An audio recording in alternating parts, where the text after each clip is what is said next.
ကဲမြန်မာပြည်4 wheels double cab လောကမှာ Hilux လား Ranger လား Revo လားဆိုပြီးညင်းနေကြတဲ့ကြားမှာအတန်သိပ်ပင်မဲ့လူကြိုက်မသိတဲ့ brand တစ်ခုရှိတယ်ဗျအဲ့ဒါဘာလဲသိလားဟုတ်ပါတယ် Isuzu ပါပဲ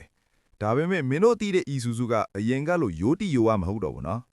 Isuzu ဆိုတာတကယ်တော့ diesel engine လောကရဲ့ master ပဲသူတို့ရဲ့နာမည်ကြီး 4JJ1 engine ဆိုတာကားလောကရဲ့အာက engine ဗျ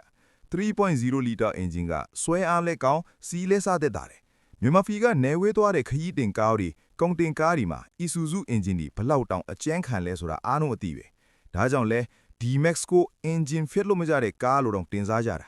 ဒါပေမဲ့တခုတော့ရှိတယ် Isuzu စီးတဲ့သူတွေကိုသွားမေးကြည့်ရင်အကိုကားတွေက interior ကဘယ်လိုလဲဆိုရင်သူတို့ကစတီးယာရင်ပါတယ်ထိုင်ကိုပါတယ်ဒါပဲလို့ဖြေလိမ့်မယ်ဘာလို့လဲဆိုတော့ Isuzu ကရုပ်ထက်အလုပ်ကိုဦးစားပေးခဲ့ကားလी Ranger သမားတွေကကားထဲမှာ screen ကြီးကြည့်ပြီး iPad ထုံးနေတယ်လို့ခန်းစားနေရချိန်မှာ Isuzu သမားကတော့ငါကားကဘာမှမထူးခြားဘူးဒါပေမဲ့ဘယ်တော့မှမပြတ်ဘူးဆိုပြီးအေးအေးဆေးပဲမြန်မာပြည်မှာ Isuzu ကိုဘာလို့မေ့ထားလို့မရတာလဲဆိုတော့အပေါ်ပစ္စည်းကြောင့်ဗျနယ်မြို့လေးတစ်မြို့မှာကားပြည့်ခြင်းတောင် Isuzu ကားကိုပြင်တက်တဲ့ workshop ကမရှိဘူးဆိုတာမရှိတယ်လို့ပဲ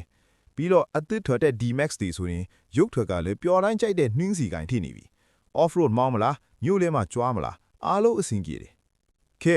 မင်းကတော့ရုပ်လာတာထက်စိတ်ချရတာကိုပိုကြိုက်တဲ့ Isuzu fan လားဒါမှမဟုတ် Isuzu engine တန်ကြားတာနဲ့တင်ရင်ခုန်တဲ့သူလား comment မှာပြောခဲ့ဦးနော်